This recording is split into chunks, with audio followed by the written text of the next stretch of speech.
ऐं अल्लाह जे रसूल फरमायो क़यामत खां अॻु में 6 शयूं ज़ाहिर थींदियूं। इन ई रिवायत जे अंदरि जेका तव्हांजे आॾो पढ़ी आहे, सभ खां पहिरीं माण्हू पंहिंजे ॼाण ऐं सुञाण वारे खे सलाम कंदा।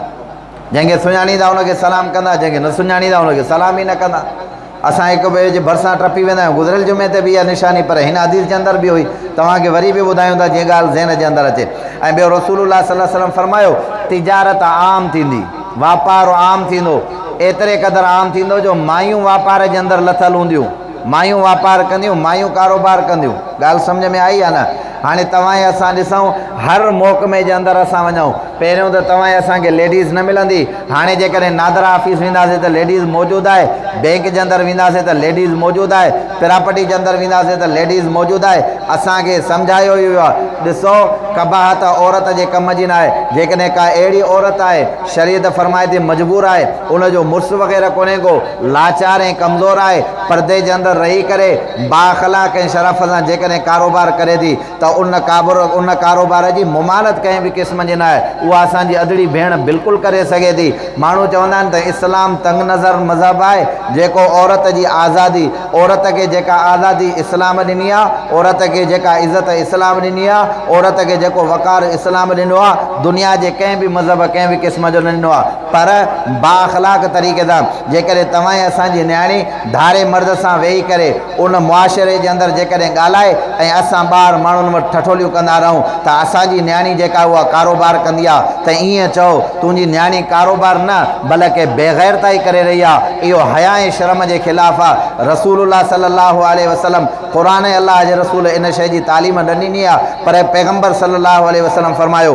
क़यामत खां अॻु में तिजारत आम थींदी ऐं तक़रीबन औरतूं वापार ऐं तिजारत जे अंदरि लथलियूं। अॼु पंहिंजी अखियुनि सां इहे शयूं ॾिसूं था। हवाई जहाज़ जे अंदरि वञ, जेके एयर होस्ट आहिनि उहे बि लेडीज़ आहिनि, बैंक जे अंदरि वञ उहे बि लेडीज़ आहिनि, प्रॉपर्टी जे कम में वञो ब्रोकरी करण जे लाइ उहे बि लेडीज़ आहिनि। जेकॾहिं का मजबूर आहे त उनखे पर्दे जे अंदरि रही करे इहो कमु करिणो पवंदो। त बहरहाल हुज़ूर सल्लल्लाहु अलैहि वसल्लम फरमायो क़यामत खां पहिरीं तिजारत आम हूंदी, औरतूं बि उन तिजारत जे अंदरि हिसो वठंदियूं।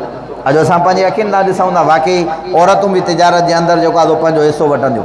ऐं हुज़ूर सल्लल्लाहु अलैहि वसल्लम इन ई रिवायत जे अंदरि फरमायो, पाण फरमायो क़यामत खां अॻु में माण्हू क़तर रहमी कंदा। क़तर रहमी सम्झो था छा आहे?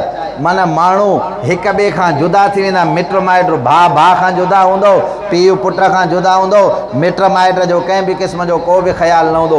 शरीयत फरमाए थी हर कंहिंजा हुकूक आहिनि। जेकॾहिं तुंहिंजा भाइर आहिनि, तुंहिंजे भाइरनि जा पंहिंजा हक़ आहिनि। जेकॾहिं तुंहिंजियूं न्याणियूं आहिनि, उन न्याणियुनि जो पंहिंजो हक़ु आहे। जेकॾहिं तुंहिंजी अमड़ आहे, उन अमड़ जा पंहिंजा हक़ आहिनि। जेकॾहिं तुंहिंजो पीउ आहे, उन पीउ जा पंहिंजा हक़ आहिनि। जेकॾहिं तोखे औलाद आहे, उन औलाद जा पंहिंजा हक़ आहिनि। जेकॾहिं तोखे चाची ऐं मासी आहे, उन चाची जा पंहिंजा हक़ आहिनि, उन मासी जा पंहिंजा हक़ आहिनि। जेकॾहिं तोखे पुफी आहे, उन पुफी जा पंहिंजा हक़ आहिनि।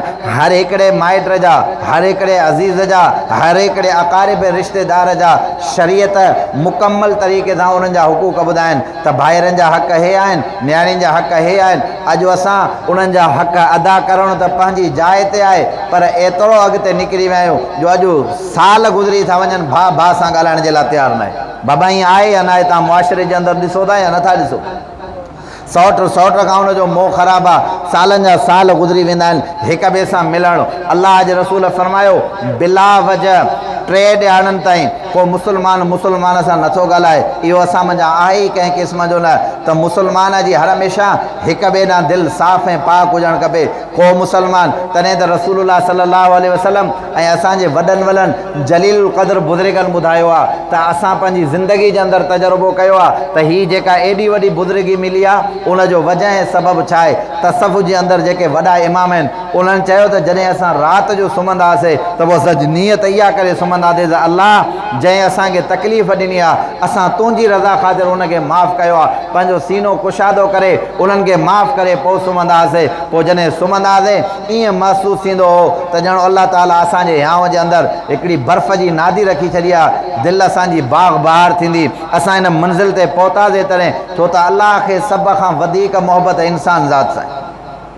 इहा कहिड़ी शराफ़त आहे। हिकिड़े पीउ माउ जी औलाद आहे, भाउ भाउ सां ॻाल्हाइण जे लाइ कंहिं क़िस्म जो तयारु कोन्हे को, औलाद पंहिंजे पीउ सां ॻाल्हाइण जी कंहिं क़िस्म जी तयारु कान्हे का, भाउ पंहिंजी भेण सां ॻाल्हाइण जे लाइ तयारु कंहिं बि क़िस्म जो न आहे। पोइ बि असां सॾायूं त असां मुस्लमान आहियूं। हालांकि भाउ त पंहिंजी जाइ ते आहे, पर आम इंसान जे लाइ बि इहो ई मामिलो आहे। रसूलुल्लाह सल्लल्लाहु अलैहि वसल्लम फरमायो, कॾहिं बि कंहिं बि इंसान सां हा क़तअ ताल्लुक़ करण जूं काफ़ी वजूहात आहिनि। उलमा इकराम फरमाइनि, जेकॾहिं को अहिड़ी वजह आहे, मिसाल जी ॻाल्हि आहे, को हिकिड़े ॿिए दोस्त सां ॻाल्हाए थो, हुन में ख़राबु ऐं बुरी आदतूं आहिनि, सम्झो था या नथा सम्झो? हुन में छा आहिनि बाबा? ख़राबु या बुरी आदतूं आहिनि। मिसाल जी ॻाल्हि आहे, अलाह माफ़ फरमाए, शराब पीअण जे फेल जे अंदरि मुब्तल आहे, या जुआ जे फेल जे अंदरि मुब्तल आहे, या उन जे अंदरि ॿिए क़िस्म जूं ख़राबु ॻाल्हियूं आहिनि। हाणे जेकॾहिं तव्हां इन सां ॻाल्हायो था, तव्हां बि इन फेल जे अंदरि मुब्तला थींदव।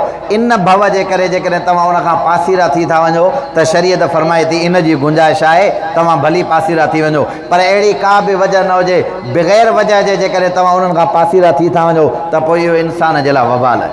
त रसूलुल्लाह सल्लल्लाहु अलैहि वसल्लम फरमायो, क़यामत खां अॻु में माण्हू क़तअ रमी कंदा, हिक ॿिए सां जेके मामलात ऐं मसाइल हूंदा। ऐं अलाह जे रसूल फरमायो, इन ई रिवायत जे अंदरि माण्हू कूड़ियूं गवाहियूं ॾींदा।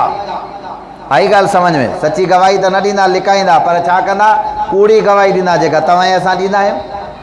पूरे सिंध जे अंदरि, पूरे पाकिस्तान जे अंदरि असां वटि ॾिसो केतिरी मख़लूक आहे, कूड़ी गवाही ॾियूं था या न?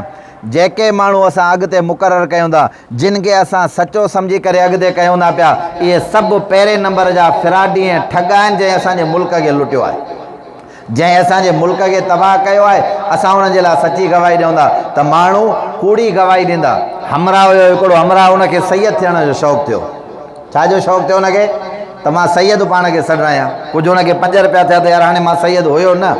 पोइ माण्हुनि खे वते पियो मेड़ींदो, जमा कंदो, अदा हाणे महिरबानी कयो, तव्हां मां जे लाइ हली करे गवाही ॾियो त मां सैयद आहियां। बाक़ाइदा इस्लाम ते लिखराए मां डिग्री पास सैयद थी वञा, जीअं सुभाणे को माण्हू मुंहिंजे मथां एतिराज़ु न करे सघे।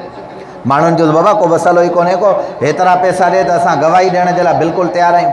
पठान हिनखे हिकिड़ो मिलियो, हुन चयो था ॻाल्हि ॿुध, पैसा अजायो थो भरे, पैसा भरण जी का बि ज़रूरत न आहे, मां फी सबीलिल्लाह वाट ख़ुदा जे तुंहिंजी गवाही ॾींदुमि।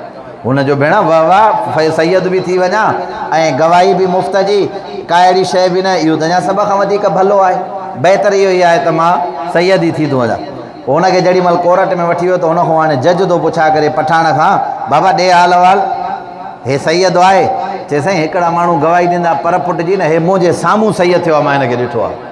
ॻाल्हि सम्झ में आई आहे? हे मुंहिंजे, हे मन जुमो जुमो 8 ॾियारा गवाही हो पंहिंजी सची पियो ॾे त मुंहिंजे आॾो हिन दावा कई आहे त मां सैयद आहियां। मन हिकिड़ा त पोइ ते हूंदा आहिनि, पर पुट हुननि जी गवाही ॾिबी आहे त सैयद थियो आहे। हे मुंहिंजे आॾो सैयद थियो आहे, मां पंहिंजी अखियुनि सां कननि सां ॿुधो आहे इहो सैयद आहे। तॾहिं जज खिली करे पठाण खे बि जेल में विधो, हुन गवाह खे बि जेल में विधो। त अॼु जेकॾहिं 4 रुपया ॾेई करे, 5 रुपया ॾेई करे, या 1000 रुपया ॾेई करे तव्हां असां पंहिंजो ईमान ख़तमु करे जेकॾहिं कूड़ी गवाही ॾियूं था, इन कूड़ी गवाही ॾियण जे करे माण्हुनि जा ख़ानदाननि जा ख़ानदान तबाह थी था वञनि। तव्हां ॾिसो त सही, असांजे हिन पूरे पाकिस्तान जे अंदरि माण्हुनि जा इन कूड़ी गवाही जे करे उन्हनि जी प्रॉपर्टियुनि जा काग़ज़ात ख़तमु थी विया, हुननि जी सॼी ज़िंदगी जो असाज़ो ख़तमु थियो। इन कूड़ी गवाही जे करे केतिरा माण्हू वीचारा क़तल थी विया। आई ॻाल्हि सम्झ में आहे न? क़ुरान खणी करे कूड़ी गवाही ॾे करे माण्हुनि जा घर जो घर तबाह करे छॾियासीं। रसूलुल्लाह सल्लल्लाहु अलैहि वसल्लम फरमायो, जंहिं इंसान कूड़ी गवाही ॾिनी आहे उन माण्हू जे मथां अलाह ताला जहन्नम खे हराम करे, अलाह तबारक व ताला जन्नत उन जे मथां हराम करे छॾी आहे। ज़रूर बज़रूर इहो माण्हू जहन्नम जी बाहि जे अंदरि दाख़िल थींदो।